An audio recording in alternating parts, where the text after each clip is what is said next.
ಜಿಲ್ಲೆಗೆ ಬಂದು 2-3 ವರ್ಷ ಆಯಿತು. ನಾವು ವಿಜಯಪುರ ಜಿಲ್ಲೆಗೆ ಬಂದು ಕೋಚಿಂಗನ್ನು ಪಡೆದು ಲೈಬ್ರರಿಗೆ ದುಡ್ಡು ಕಟ್ಟಿ ಪಿಜಿಗೆ ದುಡ್ಡು ಕಟ್ಟಿ ನಾವು ಓದ್ತಾ ಇದ್ದೀವಿ. ಆದರೆ ಸರ್ಕಾರ ನಮ್ಮ ಬಗ್ಗೆ ಎಚ್ಚೆತ್ತುಕೊಳ್ಳುತ್ತಿಲ್ಲ. ಹೀಗಾಗಿ ಈ ಜಿಲ್ಲೆಯಲ್ಲಿ ನಾವು ಹೋರಾಟವನ್ನು ನಡೆಸುತ್ತಿದ್ದೇವೆ. ಅದೇ ರೀತಿಯಾಗಿ ಎಲ್ಲ ಜಿಲ್ಲೆಯಲ್ಲಿ ಹೋರಾಟವನ್ನು ನಡೆಸಿದರೆ ಆ ಸರ್ಕಾರ ನಮಗೆ ಎಚ್ಚೆತ್ತುಕೊಂಡು ಉದ್ಯೋಗವನ್ನು ಆದಷ್ಟು ನೇಮಕಾತಿ ಮಾಡಬೇಕೆಂದು ಸರ್ಕಾರ ಯಾವವರೆಗೂ ನೇಮಕಾತಿ ಮಾಡುವುದಿಲ್ಲವೋ, ಎಲ್ಲಿವರೆಗೂ ನೇಮಕಾತಿ ಮಾಡುವುದಿಲ್ಲವೋ ಅಲ್ಲಿವರೆಗೂ ನಾವು ಹೋರಾಟವನ್ನು ಮಾಡುತ್ತೇವೆ ಎಂದು ನಾನು ಹೇಳುತ್ತಿದ್ದೇನೆ.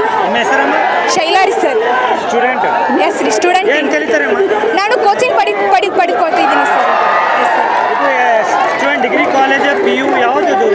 ಡಿಗ್ರಿ ಕಂಪ್ಲೀಟ್ ಆಗಿದೆ ಸರ್. ಕಂಪ್ಲೀಟ್ ಆಗಿದೆ. ನಾನು 3 ವರ್ಷ ಸರ್ ವಿಜಯಪುರದಲ್ಲಿ ಇದ್ದು PG ಮಾಡಿಕೊಂಡು ಲೈಬ್ರರಿ ದುಡ್ಡು ಕಟ್ಟಿ ಓದ್ತಾ ಇದ್ದೀನಿ ಸರ್.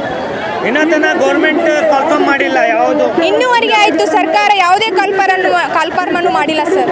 ಮೀಸಲಾತಿದು ನಿಮ್ಗೆ ಇದು ಮಾಡಿಲ್ಲ, ಓಪನ್ ಮೀಸಲಾತಿಯನ್ನು ಮಾಡಿಲ್ಲ ಸರ್. ಮೀಸಲಾತಿನೂ ಬಂದಾಯ್ತು, ಎಸ್ ಸರ್. ಇನ್ನೂ ಜಾರಿ ಮಾಡಿ